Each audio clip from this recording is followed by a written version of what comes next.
Year 26, The Open Air Schools, Editorial Culture, 1926 with a prologue by Salvador Novo and I don't know what and the teachers of the schools of Xochimilco, of Villa de Guadalupe, of Lalpan, of such, and they talked about all this.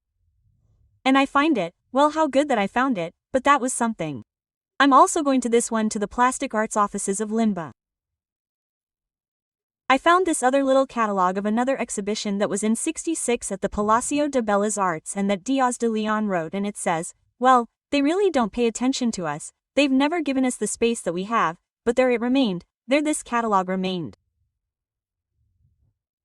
Nobody picked it up again and now we're talking about the late 70s, almost 80.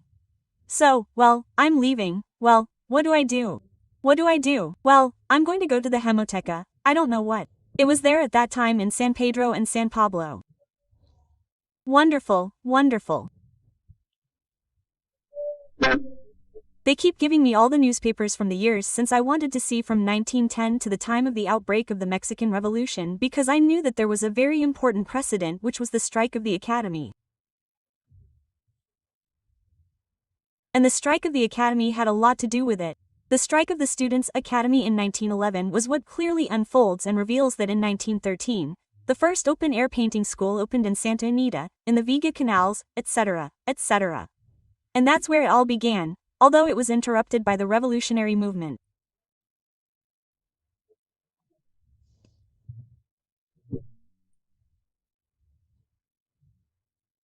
I documented all of this based on the archives of both the newspaper library and the Sequeiros archive.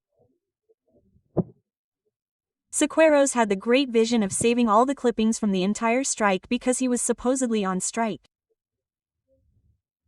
That's somewhat contradictory. He may have been very young, apparently he didn't appear much or he didn't appear in the newspaper articles, but that doesn't matter because he was there anyway. And they repressed them and took them to jail and threw them at the Ramon Arribas market and threw tomatoes and lettuce and everything at them. But in the end, the students triumphed. The students triumphed and created this new school because he went to Rivas Mercado. Ramos Martinez arrived and opened up modernity and opened the open air school, right? Yeah, I don't know about that anymore. I'm going to put a lot because, well, I threw myself into it. I have like 6 of these, just journalistic notes like that, because the newspaper library was wonderful back then, because it wasn't like now, where they have you there like the media, no, they're not binding it, where the union people went to eat, and they'll come back later, but anyway, I'll tell you tomorrow, yeah, who knows, right? It was splendid back then. They gave you everything and you just had a few sheets, boom, boom, boom, boom, boom. You put everything you wanted to photocopy, you left it and the next day you came back and there was all the material. I even regret it, I should have done much more, but well, not at that time. And that's how I came up with like 4 of these wonderful folders with which I was putting together all that time. From 1911 when the strike began in 1913 when the open-air school opened until 20 when after the revolution, 4 other schools were opened, Xochimil, Cotlalcan, Villa de Guadalupe, and Coyoacán.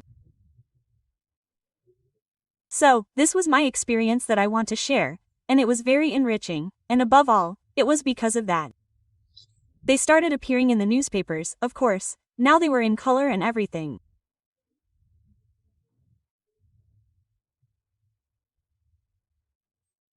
The schools were an anti-academic project, for the peasant children, for the illiterate children who came from the neighborhoods around the city. They gave them everything for free, their colors, their fabrics, their frames, etc. And even the teachers said, we don't want to teach them anything like perspective in the East, and the live model, and then anatomy. No, no, no, no, go out and paint, look at the sky, look at the clouds, look at the fields, look at this and paint what you see, paint how you see it. So it was very rich, very avant-garde, very contributing. And here you can see a little bit of what we're saying, right? I mean, oh, wait, this wasn't.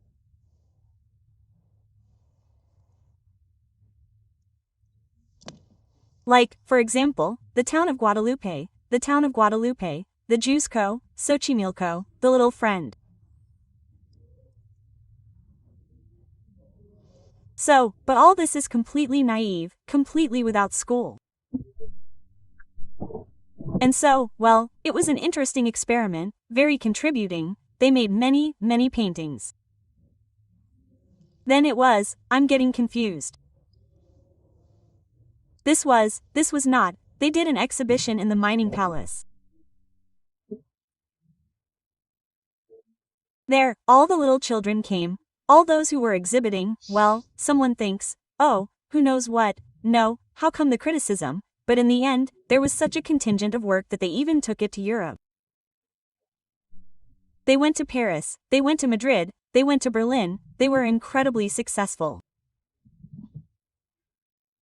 At some point I had contact with the Paris library and I arrived and I told them, let's see, something about Ramos Martinez, look for it, there were a lot of articles in all the French newspapers. Who are they? What a mess, what a fool, how they praise him and how wonderful they are because they carry the blood of the Aztecs according to them and I don't know how much, and so here you see all their wonder. Wonderful.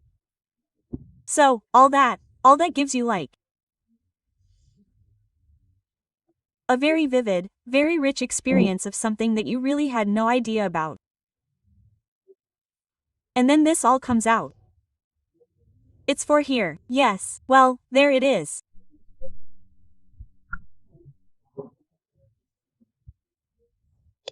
So, when I arrived at Cenidiap, that thesis was already there. This book was already done and, well, it's very good because it's already being disseminated and it's beginning to spread, and that's something very interesting. I mean, how Cenidiap with its research is taking a place and topics are beginning to appear that, apparently, didn't exist, and that our history of Mexican art was reduced to the three great ones. But other painters begin to appear, other movements, other actions, that is, the story behind the story, the hidden story, the story that you are going to recover, and that is wonderful because you are not going to talk about Diego or such again. No, now you are going to talk about something new that would be these topics.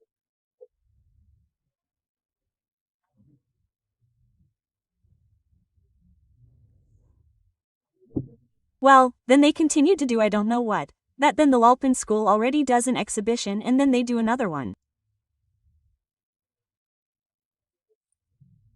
This one is done at the CAS Studio Diego Rivera with everything that is obtained from the Lalpan school that Diaz de Leon's daughter donates to the collector Andres Blinstein, and he does all this and it was wonderful, wonderful, and it was done there. Then another one is done at the Munal, and then this is what you already know, a topic that will remain in the history of Mexican art. Exactly. Well, here's another exhibition and then the Fernando Leal archive. Just like that, I'll tell you quickly that I had already told you that I got in touch with him more when he left microsign everything. Well, the file belongs to the father. This is the muralist Fernando Leal Ortiz, but the one I really have contact with, because he had already passed away, is his son Fernando Leal. Here you can see that he was also a painter and this, and I saw some balls with this one. Well, here is this. Son who paints, but he was very young. He was very young. Even when I went to interview him, well, I just spoke to him on the phone and he was a very solemn gentleman and he talked to me about everything, everything. And he had an extraordinary culture and I said, oh, how wonderful, how wonderful. But when I got to his house one day, this one's over here, right? Not you. This is the other one, right? So, this is the other one. Yeah, the one's down there. I get really confused. When I got to his house in Colonia Roma, which was kind of run down, and then I knocked and then he opened it and a guy like 18 years old came out and I said, oh, well, he wasn't some big guy, all hidden, right? And I said, you are you? Yes, I am. Oh, God. Well, and then he's the one who starts giving me everything. Wow, he had everything. And then, well, that's where this whole adventure begins. One day he even grabs a suitcase that's all old and horrible. And he tells me, oh, Laura, here I have this suitcase that's all dirty, filthy, full of dust, full I'm going to put it in your trunk because I don't even know what's in it. Let's see what's going on. Quote, and I was like, no, wait, what? And he gave it to me, and I got home and opened it. Well, no, I didn't understand anything. It was all there, all the documents, all from 3030, everything, but everything original. And I said, holy God, so what do I do? All the posters and all the invitations and all the letters and all the promotions and everything. Well, I'll have to do something, right? Those are the things researchers do when something comes to you and you're not expecting it and you don't know where to go.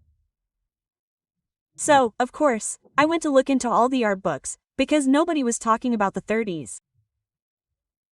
I think only Raquel Tibble published a manifesto and protested and then I don't know what, but no, there wasn't any. So, well, thank you, Fernando, very kind. And then they started the movement. How are we going to put it? Like that? Okay, so, I'm going to tell you quickly, and then I got everything, which is all this.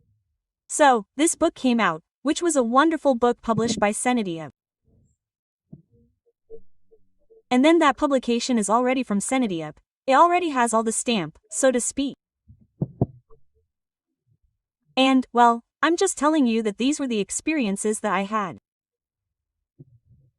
He told me that the 3030, which was wonderful, was a group of anti-academic painters who were against the entire establishment, etc., who did an exhibition at the Convento de la Merced, which they opened with an elephant, etc., etc. That's where the elephant came out at the Excelsior. Then they did another one about the life of the cafe and, well, that was the great, as we would say, contribution. Let's see, he doesn't want it anymore, right? Or maybe this one. This is this one. To finish.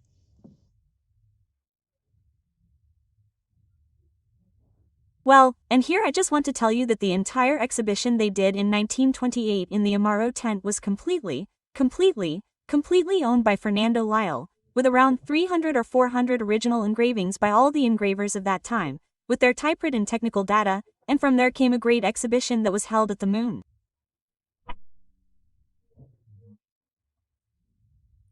That's the Amaro tent where they hung everything for that exhibition of all these engravings. And, well, this one here was at the Moonal, and fortunately, the people at Moonal listened to me and even brought the elephant and the elephant entered the Moonal and, in addition, they made a tent inside the Moonal.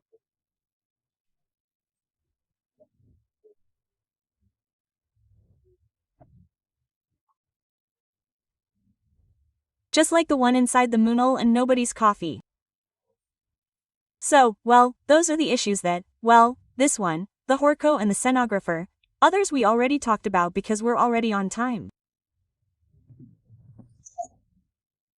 And then this is that later you see it there, well, it's on YouTube. And then also that a mural by Leopoldo Mendez was discovered that was lost for I don't know how long, it didn't appear. Here is the mural. And it's in Pachuca. And another day I'll tell you about my trip to Japan that I went with them and I discovered everything. I found the house of the Japanese man in Shizuoka, which is where he was born. The family opened the door to me very kindly. I saw everything they had. They were green tea producers, they have some wonderful extensions of this. Then I went to his workshop, Guaguagua, and then I went to all his murals that are there in Japan. Extraordinary, wonderful experience also supported by the Cenidiap, also by a Japanese scholarship and this and well, there I discovered an artist who had drunk from Mexican moralism, although with certain somewhat European aspects.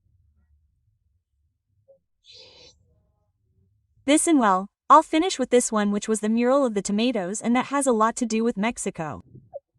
What's more, he says that he took that red tomato to Japan.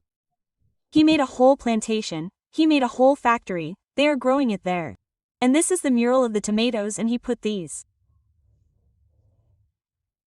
calla lilies very much like Diego Rivera so that it is clear that he had been in Mexico, He was there for 15 years and drank a lot from our culture.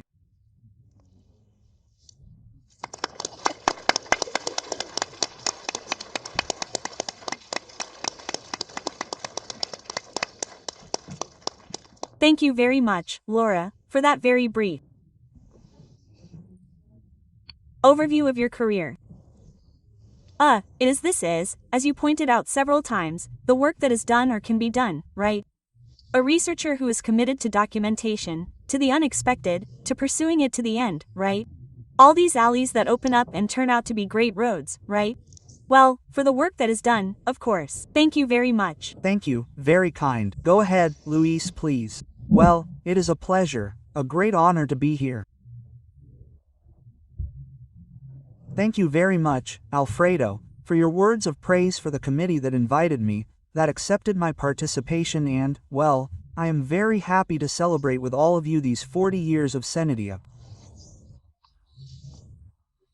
Well, with the awareness that I see, we have all participated in the construction of the center, from the documentation, the research, the theoretical contributions, the horizon that each one manages. And, according to what Laura was saying, well, we are noticing how all things are connected and how they are sometimes given a reality of a system, sometimes of connections. Nothing more, but that outline a research very characteristic of Cenidiap.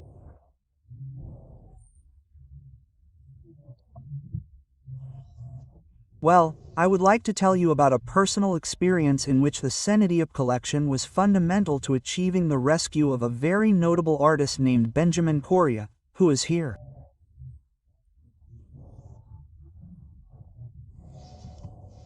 Let's see, I think it's better here with yes, better the old-fashioned way. Yes, the good thing is that this way it doesn't fail. So, well, let's see if it's not really good. Right? Look at this.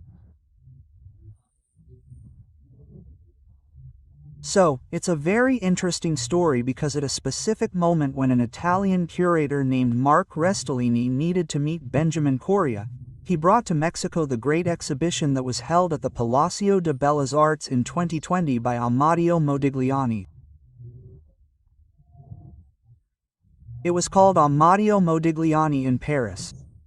He arrived and the first thing he said, "Let's create a nucleus, please, with Mexican artists who were friends of Modigliani and who played a role in the European avant-garde, Diego Rivera, Ángel Zaragoza, Mérida," and said Benjamín Coria. So everyone asked who he was.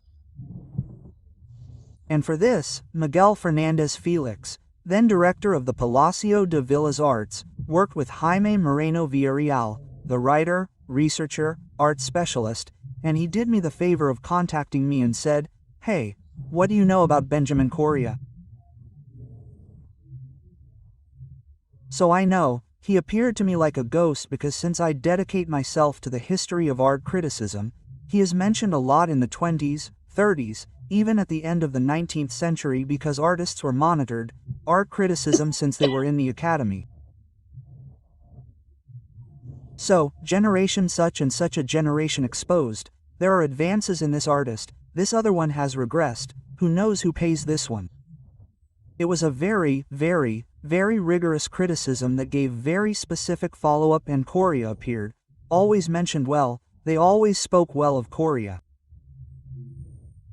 So, and here and there was a photograph. So, of course, the step that had to be taken and he also took it was the collection of the Cenidiap. What really existed was there.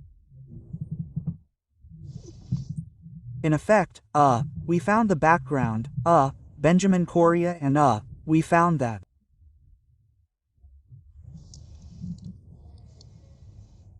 Well, this is the Paris of Modigliani and that's what it was called and his contemporaries at the Palace of Fine Arts, curated by Mark Restolini and where there was a very important group of friends. Mexicans by Modigliani. This was one of the few known photos of him. In the center, you already recognized him, or Fabres. And Coria. Coria is. But here he is, well, he is the one who is good. You see Saturnino Heron, the one who is standing on the far right. There's another gentleman and the third is Benjamín Coria, the youngest. He is Benjamín Coria. Then there is Diego Rivera, Saturnino Heron, over there is Garcia Núñez from Oaxaca, another very good landscaper, and so he was an academic. We went to the San Carlos Academy, where there is evidence of his great career as a teacher. He was a teacher greatly admired by Luis Nichiagua, by Tomás Urián, by this other great landscaper, José Reyes Mesa. And so, well, we started investigating. The Cenidiap collection appears with, here he is as a professor. He gave nude classes after returning from Europe, and these types of photographs of his work start appearing in black and white. I go home first and but without any information. There are no names of who the collector is, who made the folder. At one point a researcher appears, Rafael Cruz, but someone started the folder before and then someone else continued it, but there was no information on anything.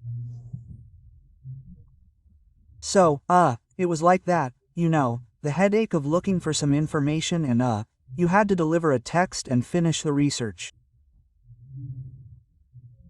So, well, we also found something in the Alfonsina Chapel. There are two magnificent Benjamín Coria there, very attached to Modigliani. Another one is by Andrés Blindstein, A Still Life. And well, these clues opened up the work of this artist, born in Orizaba, Veracruz, in 188. Deceased. There are like 3 dates of death. You could say all 3 or none. I say none. And he went to Europe very young. He was one of those who obtained a scholarship, like Diego Montenegro and several others did. He went to Paris and became very friend of Modigliani. He and Modigliani share a studio. They live in absolute misery.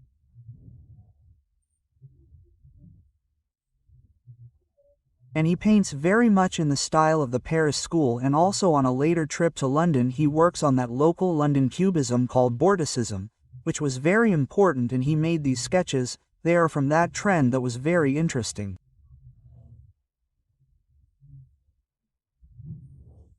Also this type of work very much from the Paris school, which is, as you know, something very vague that ranges from Modigliani to landscapes of the Seine, more realistic or more veristic, etc. This denomination is very broad. There were portraits of him like this, a nude, this one that looks like Neg Ali, in one of those, right? And here this one that is very Modigliani-esque. This one you can see. There were also some portraits that we thought were Modigliani, and fortunately we published it, and someone from Germany told us no and never wrote to us again. Who knows this type of work? Of landscapes, both urban and natural. More abortionist work. And nudes. He almost always lives in Italy. He lives in France. In Italy he marries Judith, his wife, with whom he lives his whole life, and uses her as a model for nudes and other pieces as well.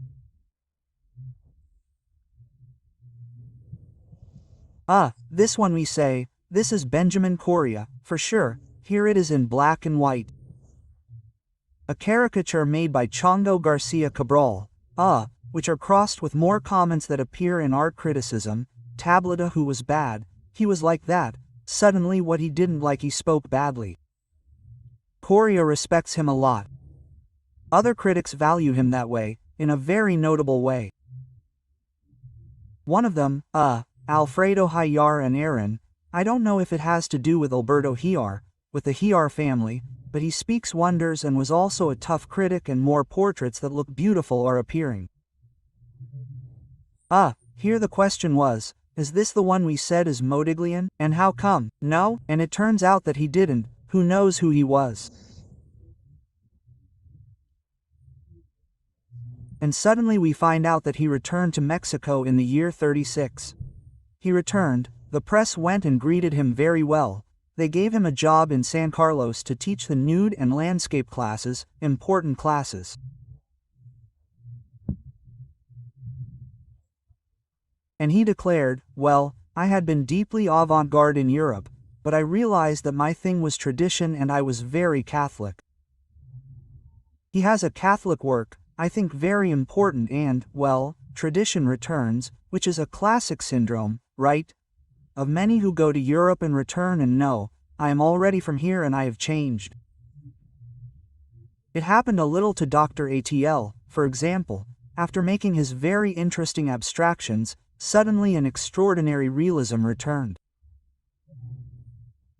Here, well, that's what he declared and notice these works. Well, we cut them out and how we glued them together. Well, the catalog is already published, I went to Orizaba. Well, they were very good at the museum in Orizaba, where part of Diego Rivera's collection is kept. They searched and searched, but there was absolutely nothing. The catalog was published, and then Benjamín Coria's grandchildren and a great-nephew, a son, well, who comes from a military branch, Coria's brother, became interested, read the catalog, and said, but I have a lot of this and a lot of information.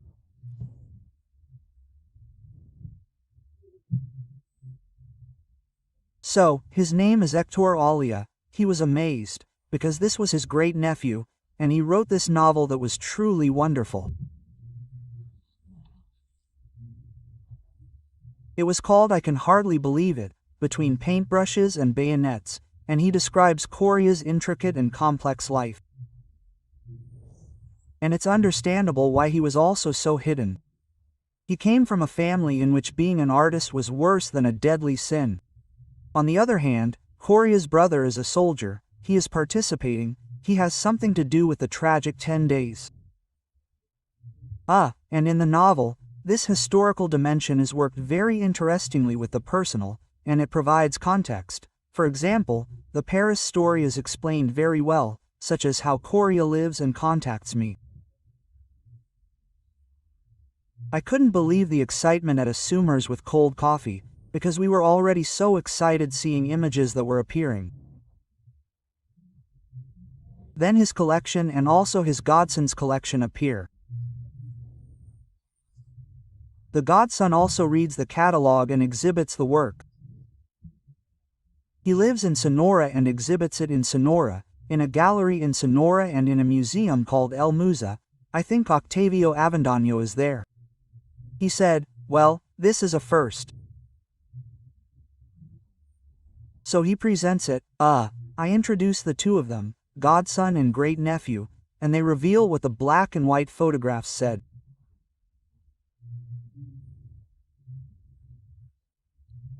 The first thing to mention is one of them, Raúl Avila, whose name is El Hijado. The entire Avila family knew and traveled with Benjamín Coria's only daughter, Judita. Well, then they reveal a bit of the mystery to us. They reveal the mystery of the Cenidiap fund. Judita was in a boarding school and suddenly her works disappeared. So she thought about doing an exhibition. She asked for support from Cenidiap, but without giving the names because she was very scared.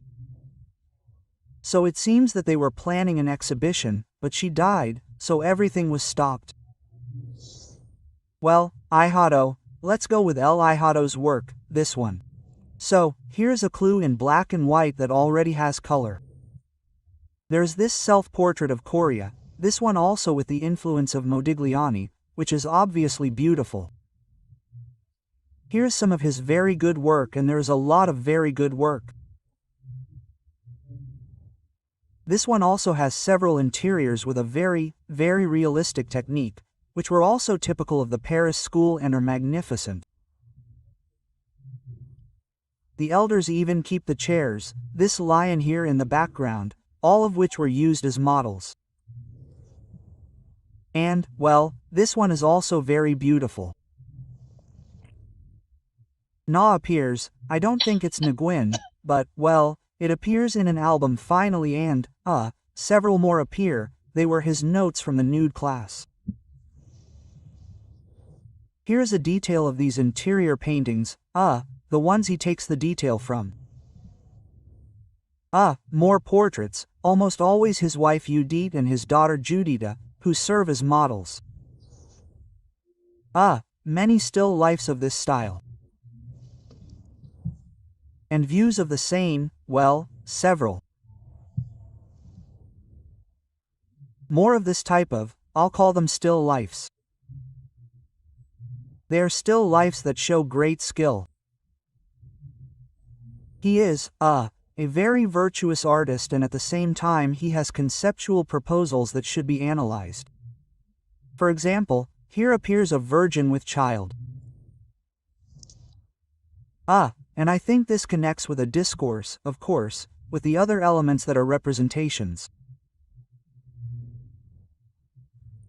of arts and crafts, of nature. He has several paintings with a very subtle meaning, and they appear. This is a great portrait. This one is big, it's beautiful. It's the one where a fragment appears on the cover. And these women, interiors of women, either nudes or doing some everyday task, and suddenly he has an avant-garde work, surely made in London.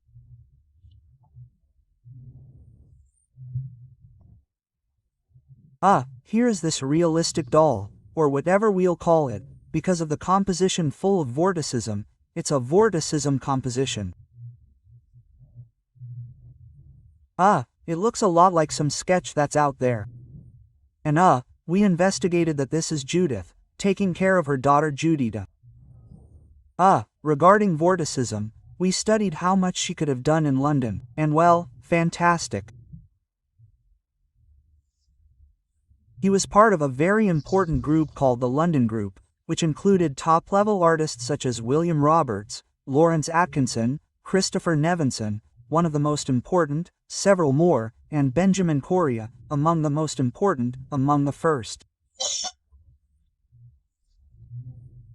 We found many catalogues.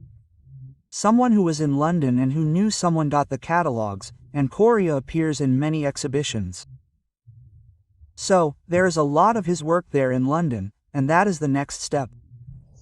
Because it must be extraordinary. Here, well, we continue with these wonderful landscapes on the Seine.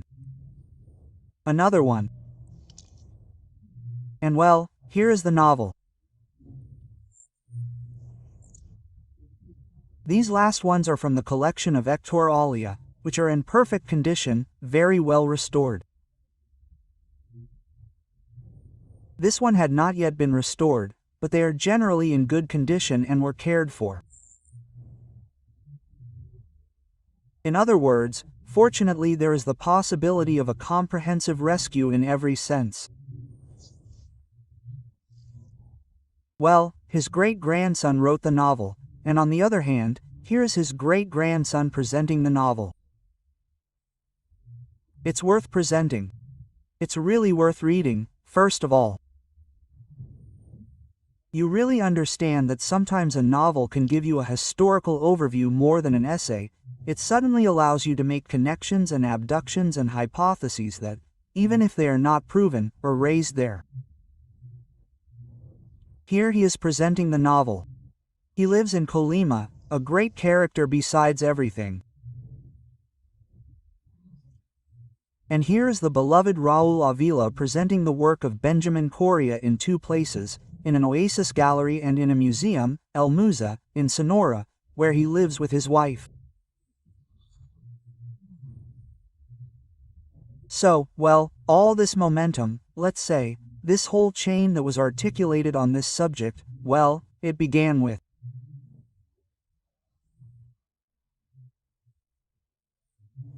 researchers from Cenidiap who began to gather the archive.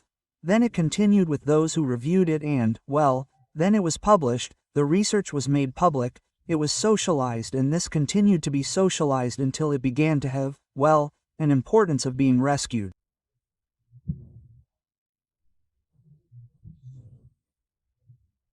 First of all, starting with Benjamín Coria, well, one can start investigating the artist in particular at an individual level, but also the context, I think, at a macro level.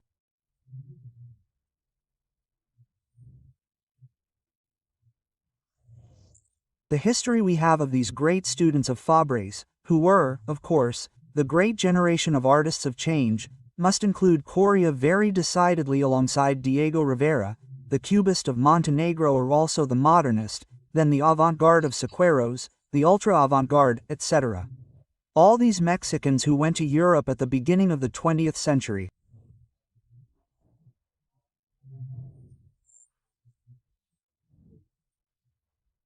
We must add the vorticist, who will surely be a great surprise with his vorticist work, which not only expands this panorama, but also revitalizes it.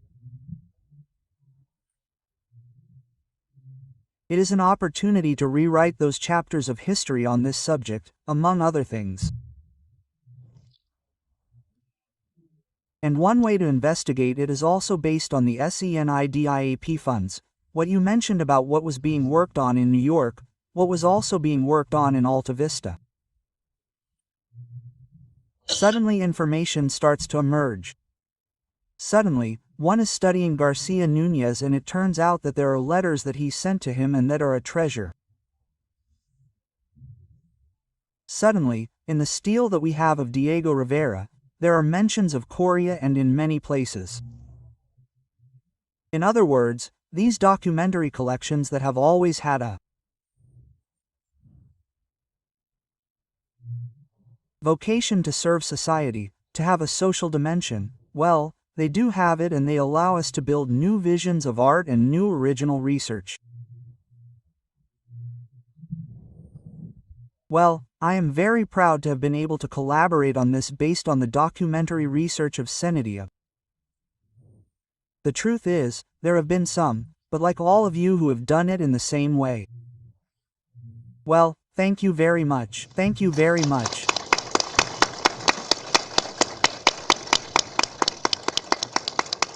Thank you. Thank you very much, Luis. How interesting. And how, a tree is formed, right? Of things that come out. There is no time to review them all. Yes, but that is also why we mentioned a while ago the idea of, sharing and doing things collectively, right? Because that's where you can find the cross-references and so on. Because the documents were there. Sure. Someone did it because someone mentioned it, but they don't exist until you come across an intention, right? Of needing to know this for this at this moment, right? And that research that you did becomes part of that file, right? So that someone else who comes back after a while with this same artist or a group can do another investigation. They'll also find the traces, the footprints of what you left there, of this is what was done, this is what was investigated. And I find it very interesting how documentation is, it's invaluable, it's indispensable, but it needs to be activated when it comes into contact with people, with people's imagination and need for knowledge. That's where things are activated, and it's not just about sharing it alone, not just within our center, it's not about socializing it. It's what they say, not making it visible precisely because it's like throwing it away, right? These messages in a bottle, right? Let's see who finds it, where and when, and the call comes, right? Deck, hey, you sent this once, maybe you didn't even remember, but you say, oh, yeah, sure, I can refer you to such and such other thing, right? And it doesn't just decline in these centers, but also in other centers that have happened when we've done collaborative work, an exhibition that turns out, oh, well, yes, they're looking for this, we have it, but we have it because we have it for other reasons. We catalog it differently, right? Because we were thinking that it referred to this other artist who is either a dance artist or a theater artist, right? But it turns out that there was the reference that the visual arts artist needed. So, as long as there are no such crossovers and as long as we are, constantly looking to promote them, right? A bit like what Laura was saying, also promoting the unexpected, right? It seems paradoxical to me, but that's what's needed, right? Because that's when you find impressive things. Detonate that file, right? That, well, I don't know if he was very fat, he was thin, but to detonate it in such a way that even a novel, I don't know if this person had already written a novel, but, that it is to make a novel and exhibitions, and not only exhibitions, but, in Colima, in Sinaloa, or recover, for example, maybe in Orizaba, right? That they say, oh, of course, here is this document. The thing is that no one had ever asked about him, right? We had him because of his brother, who was in the military, for example, right? I mean, you never know where all the betas are going to come out, and the point is to follow them because they are very interesting. Very well, we have a couple of minutes. If anyone would like to make a comment, a question to our panelists. They were speechless, dumbfounded. Arturo. Go ahead, please. I'm Arturo Rodriguez Doring del Cid. This comment is a great coincidence. Very recently, while I was in Orizaba, I was greeted by a very kind lady, as Luis says, like all the staff, whose last name is Audi, and she is this cousin of Fernando's Audi dealer, the one Laura just mentioned. Oh, sorry, what was your question? No, I was just commenting that the two presentations came together. I mean, yes, how curious.